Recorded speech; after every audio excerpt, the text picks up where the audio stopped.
Hey everyone, I'm Jennifer Shahadi and I'm here with my son, Fabian. Da. Fabian. What do you want to talk about today? I don't know. How about the X-ray chess tactic? First position, white to move. What would you do? White to move and win. Here. Well, that would be the first move I would look at too. But after rook takes rook takes rook, check. After king g7, do you have a win here? Nope, you don't. I mean, you can try. I can see why you think like maybe queen b2 check would be strong, because if I play rook c3, maybe you have a rook d3 winning. Was that what you were thinking? But I can do something like this instead. And even though it looks like my seventh rank here is weak, I don't see a way for you to take advantage of it. So that doesn't quite win. So let's see. What else? What other choices do you make? Now, what's really important is that you look at that before you make the move. I mean, I know we're just practicing here, but if you're in a tournament game, you want to be sure to look at all your forcing moves before you pick one. Thinking sideways, if you will. Well, if you play queen c4, I take back with the queen, and then it's just going to be black's going to be up a pawn in the endgame, so that doesn't work. Okay, what do you think white should do here? Rook takes. Okay, let's do this the rest in our head. So after rook takes, what was your plan after queen takes rook? Rook d8. Okay, and then if I play rook takes d8, what happens? Queen takes queen. And what kind of tactic is that called? X-ray. It's actually not called X-ray. It's a bit of a trick question. It's called removal of the defender, but there is an X-ray at the end of it. So if I play queen takes rook d8 check and I play king g7, then what do you do? So queen takes c4, rook d8 check, king g7, what happens? Now what can you do as white?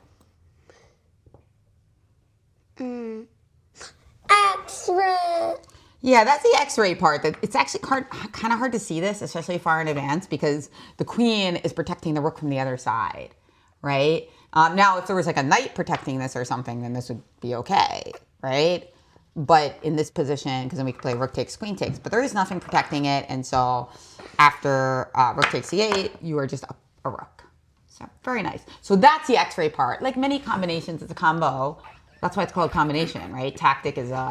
Combination is often a synonym with tactic because it combines two themes, the X-ray and distraction. Okay, next X-ray position. is Mr. Eyeball's favorite tactic. So here is a chess position in which white has to combine a number of tactics. So think about it. In this position, what would you do as white? Fabian, what would you do? I think I would play knight here. Well, if you play knight there, pawn takes, and now this is protected. So I see you were trying to do like a discovery. And, if there wasn't any pawn here, sure, that would be great, rook takes e5, but the pawn now protects this. So that doesn't quite work. But what other ideas do you have? This pawn can go away if I take this pawn. Excellent. Okay, very, very nice. So removing the defender of this square. And now after pawn takes h6, you play knight f6 check. And then, suppose I go move my king. Well, I have two squares for my king. So if I play king h8, rook takes e5, exactly is possible. Now, what if I play king g7? Now what? Oh, you can play knight h5. Interesting. You could do that.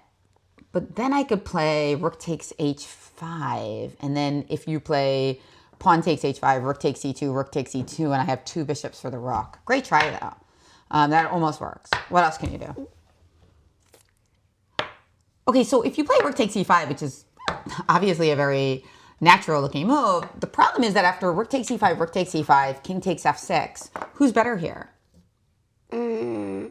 Black is better because black has what? Two bishops for a rook. Yeah, two bishops for a rook, and you don't even have any pawns for it at this point. So the bishops are really going to dominate, and black should actually be winning here. All right, so rook takes e5, we see rook takes e5, king f6. Knight h5, rook takes h5, and somehow black seems to be holding the balance in all these lines, except for here. Da, da, da, da. Exactly, knight takes e8 check. Actually, kind of hard to see far in advance because this isn't X-ray. We see that the knight is actually protected by these rooks, right? And so now white is totally winning. This tactic by white was played by one of my favorite players. the 1956 French women's chess champion and a Holocaust survivor. Her name was Isabelle Choko, and she's the co-author of this book, Stolen Youth, 5 Women's Survival in the Holocaust. She is also featured in both of my books, Play Like a Champion and Chess Queens. And I was actually very fortunate. Just a couple of years ago, I played her in Paris in a chess game. And I was winning the first game. She hadn't played in a while. But then the second game, it was a draw. And I was really flattered that she took the time to play me because she hadn't played serious chess in quite some time. So it was pretty cool that she dusted off the chessboard to play me again. And she was in her 90s at that time. And Fabian, was really cool as I could kind of see her brain get clicked back into chess as I played her. It was super cool. I was very flattered to get a chance to play her. This was a nice one to start things off with, Fabian. Very, very nice. So let's look at some more X-ray tactics. So this one is actually from one of my favorite openings, the dragon. Fabian, believe it or not, I think the key move to start with, if you're white, is bishop takes g7. Because then you don't show your cards. Because one of the funny things about the dragon is when you're playing with white and you take here, sometimes that allows black to hide the king. So if you play bishop g7 first, notice after king g7, queen h6 check, you can't hide the king. If you go here, I'm just going to mate you with the queen. If you go here, I'm going to mate you with the queen. And now if you go here, now maybe I do play g7 check. I don't know. Yeah, or g7 check and your king is here. I mean, you're not going to last long here, right? Hey, where's the mate though? Oh, there's mate of 1. Where's the mate of 1 here? Yeah, there it is. F4 check. Nice one. Here's the deal. It's actually not white to move, but it actually is important to know what's threatened. And one interesting moment would be like if bishop takes g7, you know, you might be like, oh, but queen a1 check. But actually, it's no big deal because now knight b1 and our pawn is protected by the bishop. And when you play king g7, same lines are going to follow. So that's kind of an interesting point to notice. But it's black to move. And how does that change things? Black to move and win. And lose and lose. Black to win. Lose and lose and lose.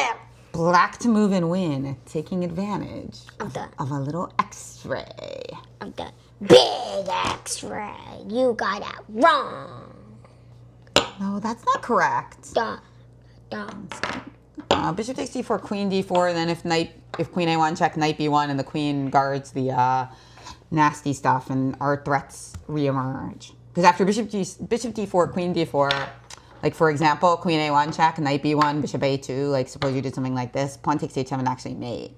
Not that you would go bishop a2, but white's attack is kind of coming on top here, I believe. So that is not the correct answer. So it starts with a check. A check. Okay, I think so. They have to play here. And then what? Let me think about it. Maybe here? Queen because the bishop takes, the rook's defending here, so this is checkmate. Aha, there we go. Bishop takes b2 is a beautiful, very unusual checkmate where the king is blocked by all of his own pieces, right? The power of the X-ray in that position was the bishop on g7 guarded the b2 from all the way on the other side of the diagonal. Very nice, Fabian. So what do you think about X-rays, Fabian? I like them a lot too, but one time I played Mr. Eyeball and he was upset because I beat him with his favorite tactic. Ah, which of these were your favorite X-ray tactic? This one. Oh yeah, I like this one too. This is very unusual and beautiful, wasn't it? Why did you like it so much? Because of my checkmate. Yeah, because it was a really nice checkmate. The cool thing about the X-ray tactic, Fabian, is it can be used to attack, but it can also be used to defend. So in this position, let's say you're black. So your opponent has a little bit of a nasty idea. What do you think black's nasty idea is? I mean, sorry, what do you think white's nasty idea is? It's black to move. Here. Yeah. Here. Da. So for instance, if I were to take this queen off, what would happen? Yeah. Da. And da. Checkmate. Exactly. So that is the idea. So what should black do? Should black just resign? I mean, what a great idea. You know, what are we going to do? I mean, they got us, right? No. because Fabi's to the rescue. Actually, it's interesting that you mentioned that move because that move probably draws, which is better than losing. Queen F2, Rook F2, and then after Rook takes D5 or something, it's like an equal endgame. So that's actually not a bad idea. But when you see a good move, look for a better one. Exactly. So what if we could do better than just drawing? Winning. Exactly. Winning is better than drawing. Very, very nice. Queen D1 check. Beautiful move. And now after Queen D1, Queen takes D1, Rook takes D1, King G2. Yeah. Here, here.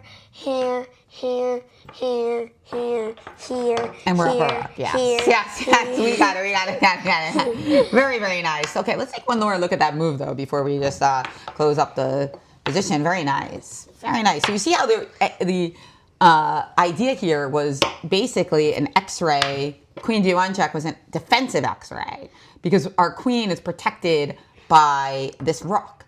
And it's kind of difficult to see that from far in advance because it's such a long line. So Queen D1 check, and you can't help with playing King G2, unfortunately, for white, because now Queen takes D5 is check, right? If it wasn't check, you could still do that little checkmate, but big difference between a check and a not check. Here's another example of X-ray, and by the way, the player playing black was Bodhana Sivanandan, and she was only 7 years old at the time of this game. She's now one of the great chess prodigies of the world, and she's from London. It's here. Nice one. And then when the rook takes, it's checkmate. Exactly. Very nice. You could actually do the other rook too. Very nice. I just find that one to be very pretty. It's a really nice X-ray attack. Nice job. Bodhana is from London, and what can we say about London? I like London. Are we going to be there soon? Yeah. Yes, we're going to be there soon for my Thinking Sideways launch. So we might have some fun content from London. And for any British viewers, maybe we'll see you there.